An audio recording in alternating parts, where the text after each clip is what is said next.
ডালটা বাগার দিব। এই জন্য ডিমটা খালি করে এটাতে একটু ডালটা ইয়ে করে নিতেছি। আমি কিন্তু শুকনো মরিচ কিচ্ছু দিই না, কারণ একটু ঝাল হলে আমার মেয়ে আবার খেতে পারে না। এই জন্য একটু ডালে একটু আমি মরিচ কম দিই, জাস্ট একটা কাঁচা মরিচ দিই, আর কোনো মরিচ দিই না।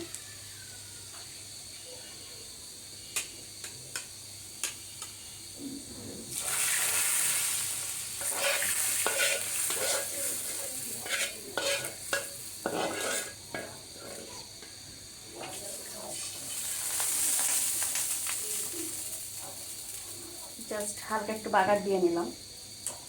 এই শুধু এইভাবে সাদা বাগার এটাকে বলি, মানে যে মানে সরিষা তেল নাই তো, এই জন্য সয়াবিন তেলকে তো অনেকে বলে সাদা তেল, এই জন্য আমি এই বাগারের নাম দিয়েছি হচ্ছে সাদা বাগার।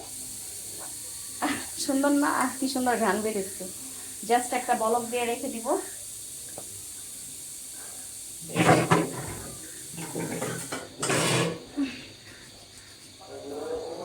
আমার ডাল রান্নাটা হয়ে গেছে। একটা আজান দিয়ে